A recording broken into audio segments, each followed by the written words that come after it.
had been thrilling visitors since its opening, featuring a unique design that included multiple inversions. Bro, what the freak is this? What am I looking at? Who would want to go on a roller coaster with this type of design?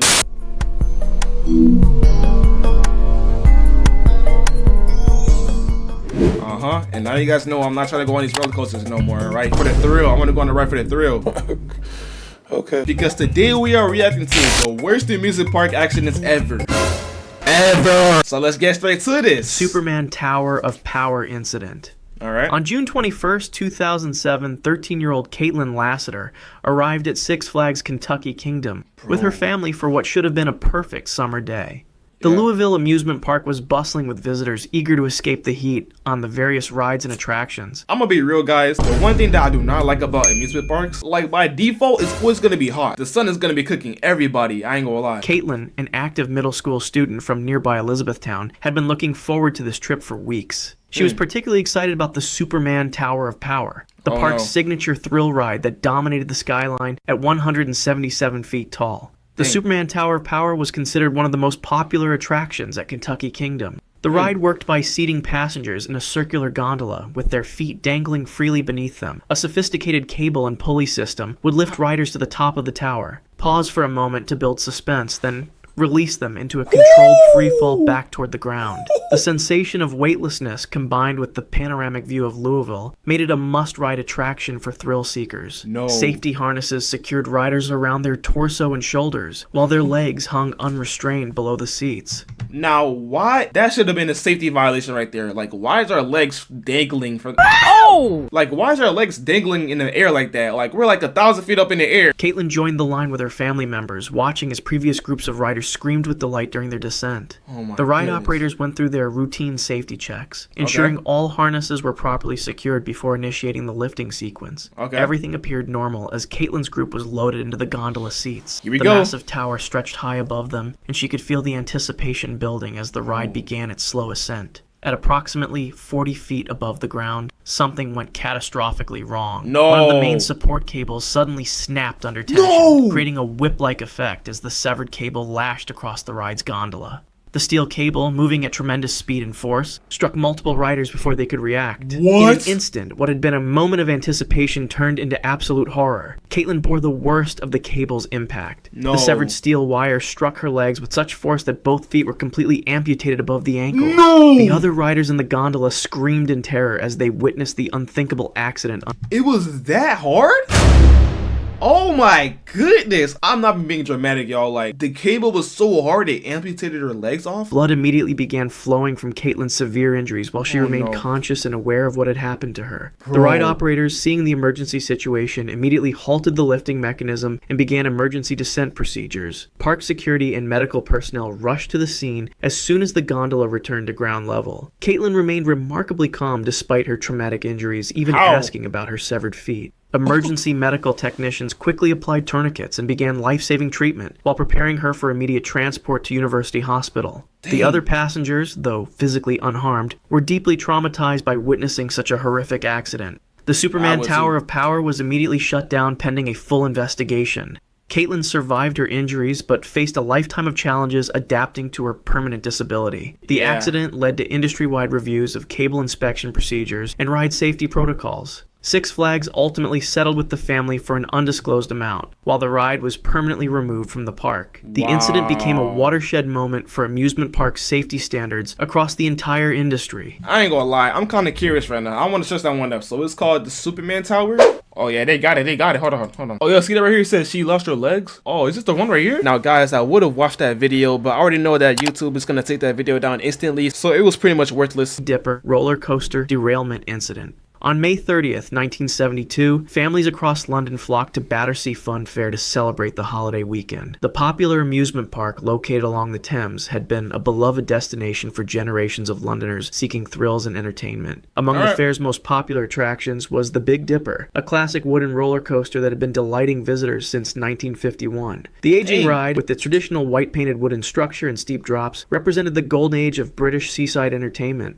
The Big Dipper stood as a testament to post-war optimism, built when the country was recovering and families were eager for simple pleasures. The coaster featured a series of hills and curves, typical of wooden coasters from that era, reaching speeds of approximately 35 miles per hour. Dang. Its cars could hold up to 20 passengers at a time, and on busy days like this holiday weekend, the ride operated continuously, with minimal downtime between cycles. The wooden track, supported by an intricate framework of timber beams and cross braces, had weathered more than 2 decades of London's harsh climate. Among the holiday crowd were several families with children, including groups of teenagers who had come to the fair specifically for the thrill rides. The Big Dipper's line stretched long on this busy afternoon, with excited riders waiting their turn to experience the classic coaster. Many of these visitors had ridden the Big Dipper countless times over the years, trusting in its familiar rhythms and well-worn safety record. The ride operators, following their standard procedures, loaded passengers into the train cars and secured the simple lap bars that served as the primary restraint system. As the fully loaded train climbed the first major hill, building potential energy for the exciting descent ahead, passengers could see across the Thames and the London skyline beyond. The mechanical chain lift carried them steadily upward with its characteristic clicking sound. Everything seemed perfectly normal as the train crested the first hill and began picking up speed on the downward slope. The familiar sensations of acceleration and mild airtime brought squeals of delight from the passengers. Then, as the train approached a banked curve at high speed, bro, it's always them curves, bro. Y'all gotta, bro, this does not look safe to me. Like, look at this. Look at my mouse. Look at that. You're going all the way over here? You mean to tell me we're going 35 miles per hour or even higher? We don't even know. 35 miles per hour, going this fast, turning that fast. Come on, y'all. That's not safe. Catastrophic structural failure occurred.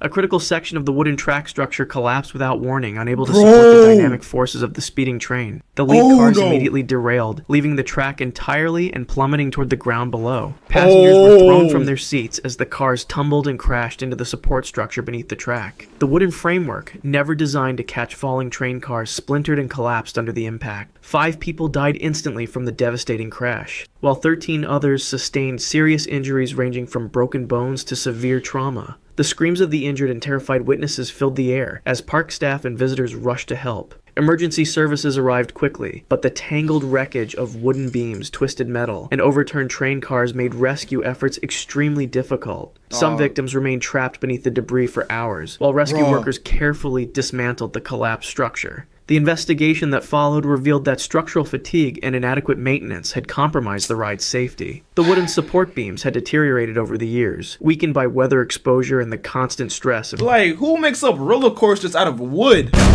Who does that? And if you're gonna use wood as a roller coaster, that's cool. But like, you gotta maintain that though. Like, come on. Following this tragedy, the Big Dipper was permanently removed and Battersea Fun Fair never reopened. The incident led to comprehensive safety reforms throughout the British amusement industry, establishing new standards for ride inspection and maintenance that continue to protect visitors today. Verrückt waterslide death incident. On August 7th, 2016, 10-year-old Caleb Schwab arrived at Schlitterbahn Water Park in Kansas City with his family for what should— I remember this one. But you know what? Let me not spoil it, right? I'm not gonna spoil it for those who don't know yet. Have been a fun-filled summer day. Caleb was the son of Scott Schwab, a Kansas state legislator, and like many children his age, he was drawn to the park's most famous attraction. Towering above the water park at 168 feet and 7 inches tall stood Verrückt, officially recognized as the world's tallest water slide. The German word verrückt means insane, a name that proved to be tragically prophetic. Verrückt had opened just 2 years earlier amid great fanfare and media attention. The massive slide featured a unique multi-person raft system where 3 riders would be secured together in a specially designed inflatable raft. The ride began with a steep 17-story drop, followed by a second hill that created a moment of weightlessness before the final descent into a splash pool. The slide's designers had incorporated overhead— The moment we go airborne, heck nah, I'm out of there. Bro, why we need to go airborne on the water slide? At safety netting along portions of the ride to prevent rafts from becoming airborne, a safety feature that acknowledged the extreme forces generated by the attraction. I was just talking about that. The ride's operation depended on precise weight distribution among the 3 passengers. Safety guidelines specified that the combined weight of all riders should fall within a specific range to ensure the raft maintained proper contact with the slide surface throughout the journey. However, these weight requirements were often loosely enforced during busy periods, and park staff frequently allowed combinations of riders that fell outside the recommended— I'll just let it slide, You know, I'll let y'all go, just for today, just for today. On this particular day, the park was crowded with families enjoying the summer heat relief that the water attractions provided. Caleb was excited to experience the world record slide, despite being smaller than the typical rider. He was paired with 2 adult women in the 3-person raft, creating a weight distribution that was significantly below the recommended minimum. What? The raft was secured at the top of the 168-foot tower, with all 3 riders strapped in using Velcro and nylon restraints. Park attendants gave their standard safety briefing before releasing the raft down the steep initial drop. The raft accelerated rapidly down the first massive drop, reaching speeds approaching 70 miles per hour as it hit the bottom and began climbing the second hill. Due to the 70 miles, bro, that's highway speed, bro. Proper weight distribution, the raft carried too much momentum as it crested the second hill. Instead of following the slide surface as designed, the raft became completely airborne for several feet. The lightweight raft, with insufficient weight to keep it grounded, flew upward toward the overhead safety netting that was meant to protect riders from exactly this scenario. Caleb, seated in the front of the raft, struck the metal supports of the overhead netting with devastating force. The impact caused fatal head and neck injuries, while the 2 adult passengers suffered serious but non-fatal injuries as the raft crashed back down onto the slide surface. Park staff immediately initiated emergency.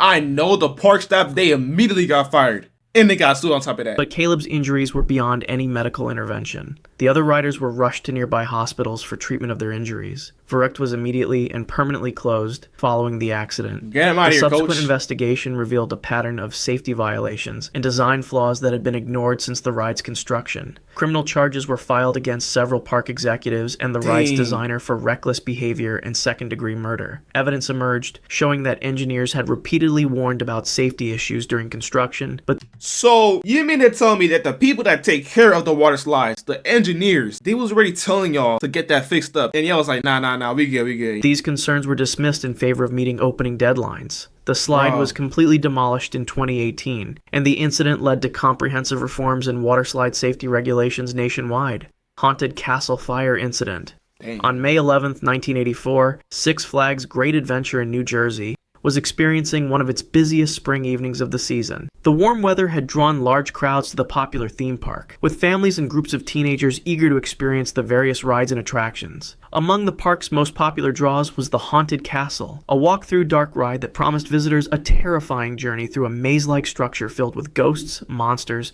and other frightening surprises. The attraction had become a must-visit destination for thrill seekers looking for a different kind of adrenaline rush. The Haunted Castle was housed in a large castle-themed building that had been constructed as a temporary structure but had remained in operation for several years.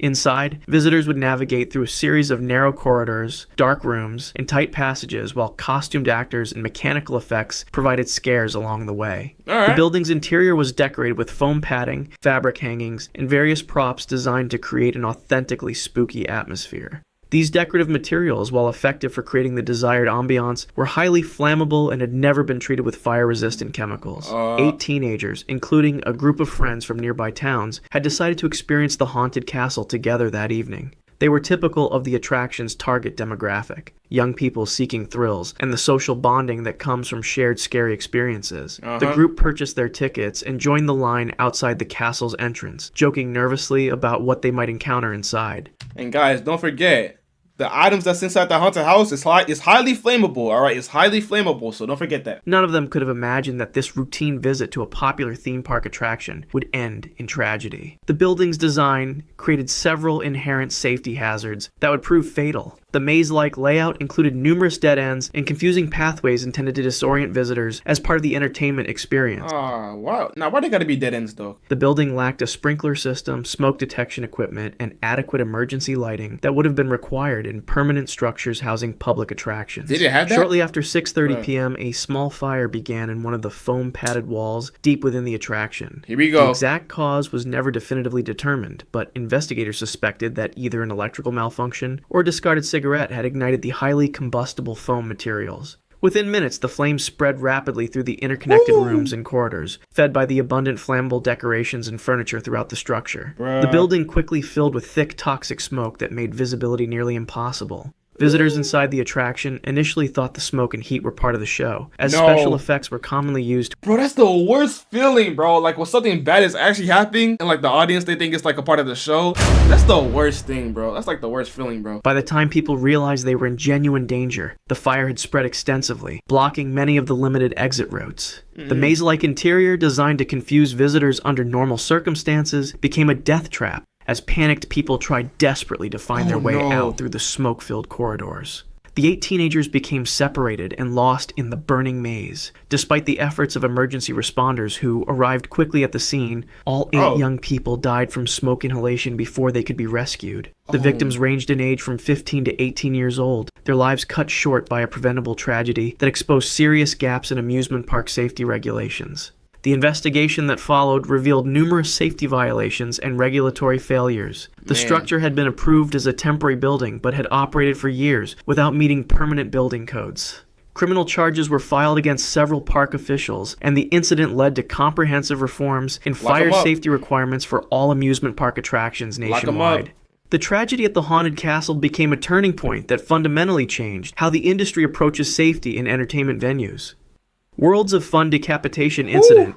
On June 7, 1981, Worlds of Fun amusement park in Kansas City was operating under typical summer conditions with moderate crowds enjoying the various attractions throughout the facility. The park's signature roller coaster, the Orient Express, had been thrilling visitors since its opening, featuring a unique design that included multiple inversions. Bro, what the freak is this? What am I looking at? Who would want to go on a roller coaster with this type of design? One of the most popular rides in the Midwest. Bro. The coaster's distinctive red and yellow trains regularly carried passengers through a series of loops, corkscrews, and banking turns that provided an intense but generally safe riding experience for thousands of visitors each operating season.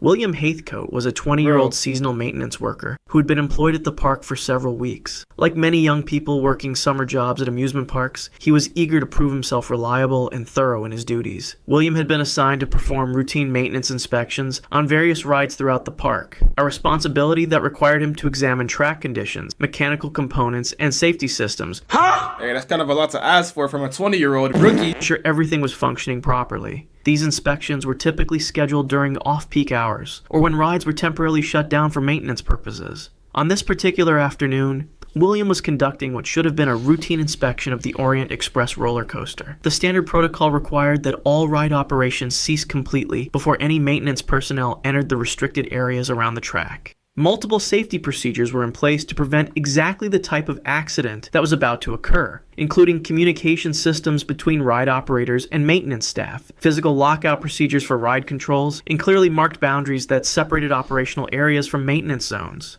The Orient Express continued to operate normally, with trains full of passengers completing their circuits through the various inversions and high-speed sections of the track. The ride operators in the control booth maintained their standard monitoring procedures, watching for any irregularities in the ride's operation while managing the loading and dispatching of successive trains. The mechanical systems functioned exactly as designed, with block zones and safety sensors ensuring that trains maintained proper spacing and operated within safe parameters. Something went catastrophically wrong with the communication and safety protocols that should have prevented any maintenance worker from entering a restricted area, while the ride remained operational. William somehow gained access to an area immediately adjacent to the active roller coaster track, placing himself directly in the path of the speeding train.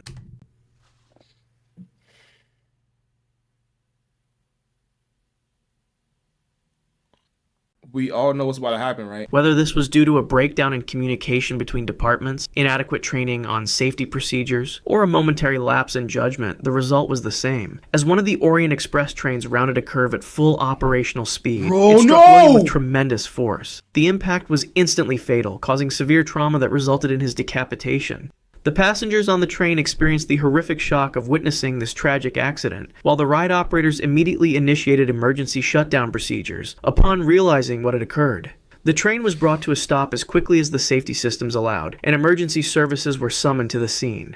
The immediate aftermath of the accident sent shockwaves throughout the amusement park industry. Worlds of Fun permanently closed the Orient Express and conducted a comprehensive review of all safety procedures and training protocols. The investigation revealed critical failures in the communication systems and safety procedures that should have prevented any maintenance worker from accessing restricted areas during ride operation. Criminal charges were considered, though the focus ultimately shifted to implementing systematic changes that would prevent similar tragedies. The incident led to industry-wide reforms in maintenance safety protocols, including mandatory lockout-tagout procedures, improved communication systems between departments, and enhanced training requirements for all personnel working in proximity to operating rides. William Haithcote's death became a catalyst for fundamental changes in how amusement parks approach worker safety. establishing standards that continue to protect maintenance. Bro, look at this thumbnail. What the heck is that? Alright, now thinking about it, these all could have been preventable. You know, most of them were just pretty much maintenance issues. You know what I'm saying? Like the engineers, they could have done their job, but you know, these theme parks, you know, they're money hungry, they want their money. So, but if you guys enjoyed the video, please make sure to terminate that like button, subscribe to join the EJ Nation, and I'll be seeing you guys in the next video.